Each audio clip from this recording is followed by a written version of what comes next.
Cousin Eve was a senior now, but although I am 3 years older than she is, I was just a lowly junior. I'd been out sick for a long time, and then I'd gone to junior college. This real campus seemed wonderful to me, and it was such fun being with Eve again. Naturally, she had to show me around and try to bring me up to date.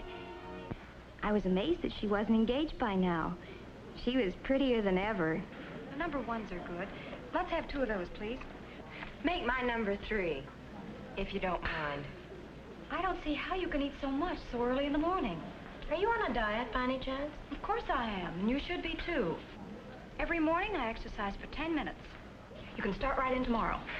Look, let's get this straight right now. You starve and you exercise. I eat and I watch you exercise. But it's really as necessary for you as for everybody else. Oh, cut it out. I wondered why Eve and I seemed different now, and I ended up by deciding that she was still the same attractive Eve, full of life, but a little self-centered and a little apt to push people around. I liked her as much as ever, but I wasn't so easy to push anymore. I didn't feel I needed her advice. Still, I didn't really resent it. Maybe it was that course in family relations last spring. I learned that it's a good idea to try to change yourself first if there has to be a change. Changing somebody else is practically impossible. Yet I must admit I was curious to know all about Eve, and she was more than willing to talk. Tell me about the boys you've met. You were saying something always happened.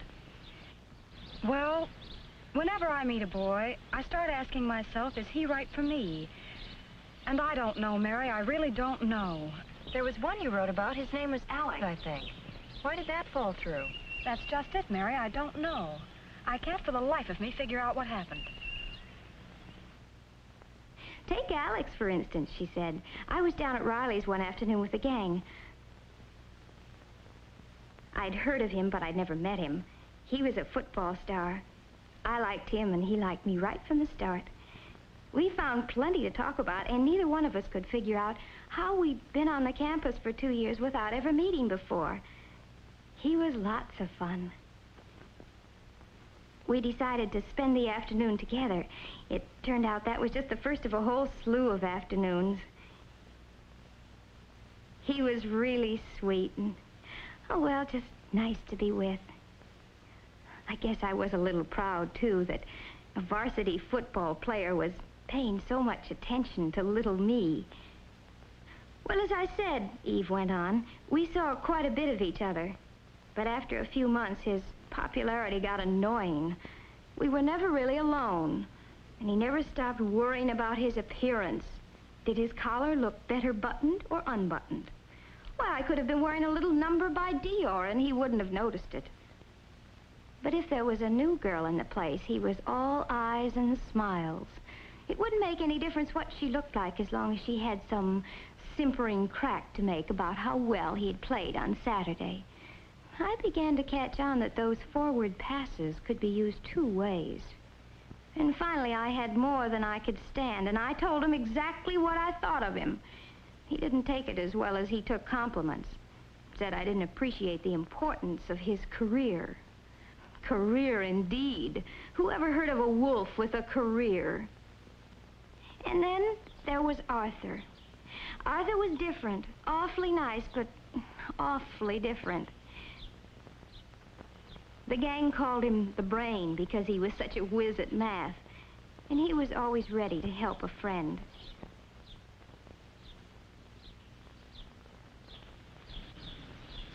You're different from other girls. That's what you think. You're smarter. You're almost like a man. Oh, no, I'm very much the woman. I don't think of you that way at all. I don't get you at all. I know. You think math is exciting, but you really ought to get yourself straightened out. You'd be surprised how many things are just as exciting as math. Now, really, you don't think there's anything wrong with me? Oh, forget it. I've got to go now. We'll talk about it some other time. But there never was another time, said Eve. I was just another problem to him.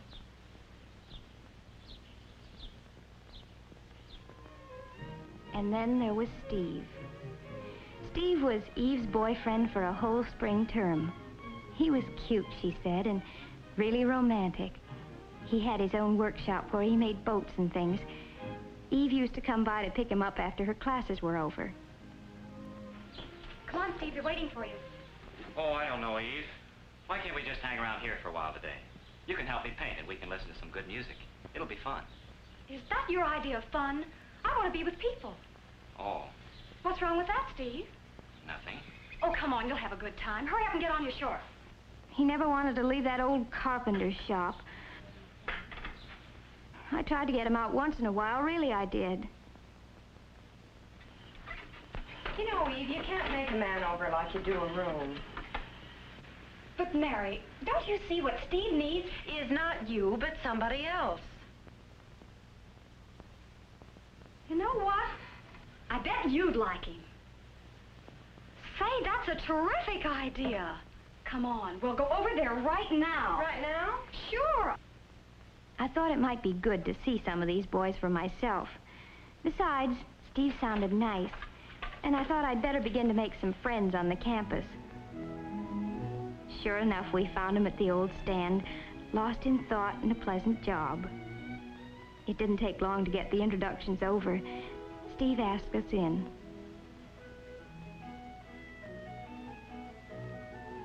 It seemed like a nice place with a real atmosphere of its own, but evidently not one that Eve liked especially.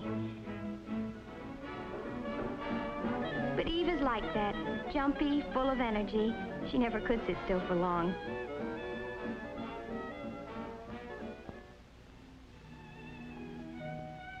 I'm different. Like Steve, I find it relaxing to keep away from groups sometimes and work out my troubles with my hands. Steve and I got along well together, though I could see he wondered how a friend of Eve's could be like me. He'd been thinking there was something wrong with him because he couldn't dance to Eve's fidgety tune. As a matter of fact, Steve was not the boy for me either, even though I liked him a lot. It would be too much like spending time with a twin brother. We're too much alike. I told all this to Eve the next day when we had a riding date.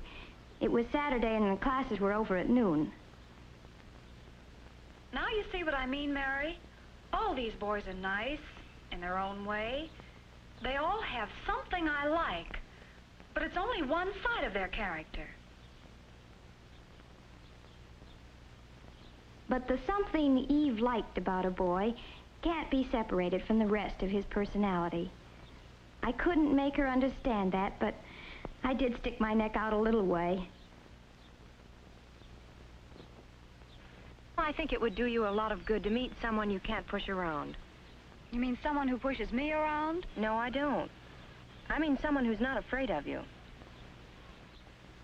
That's just like John. He thinks he's tough. I can't stand the sight of him. You're sure about that, Eve? Well, here's what happened last week.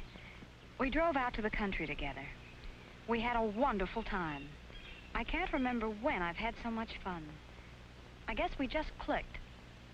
Then, just as we were getting to know each other better, he says, "Let's go home." Was I mad? Here I was thinking he really cared, and he does a thing like that. But why did he do it? Oh, well, you see, it wasn't his car. He promised his friend he'd be back with it before 6. Now, look, Eve, you can stay if you want to. I'm not going to keep George waiting. So George is more important to you than I am, is that it? That's not the point. George can do without the car for once. If you really cared about me, you'd stay, George or no George.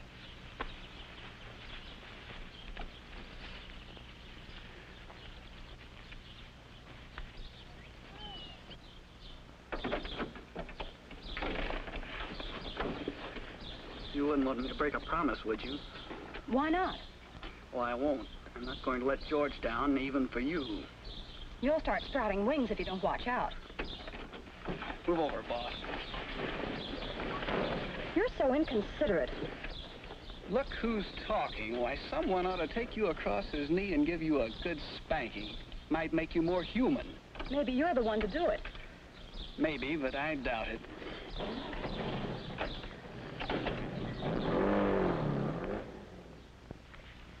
He sounds like the best of all. Are you serious? Why? You know you were wrong. How do you make that out? Well, just think about it for a second. What were you asking him to do? Prove that he liked me? What's wrong with that? That would never satisfy you. Why not? Well, that's not what you really wanted. Well, what was it then? You wanted him to do what you told him to do. That's what you always want, Eve. That's terrible. I thought I'd gone too far, but now that she knew what she was doing, she could decide for herself if she wanted to change. That's always the hard thing to learn, that if any change is possible, it must be changing yourself. You have to take other people as they come, or else leave them alone. I started thinking about Eve's boys. They had the same problem. Steve liked Eve, and he liked his hobby, too. But he couldn't have both. It would be easier to find a girl who liked staying at home. While Arthur probably needs some help in order to change. Alex had already solved his problem. A girl who isn't always competing with him for first place. She's not as attractive as Eve, but she thinks it's wonderful that he's so wonderful. She's right for him. And John? Well, boy meets girl, boy loses girl. Maybe boy knows what he wants and on what terms. This girl doesn't know yet, but she's doing her best to find out. Every little experience, even the unpleasant ones, helps me know a little more about myself. And that's the first step. There are some things about me that I can't change. And those are the things that some man will have to live with for the rest of his life.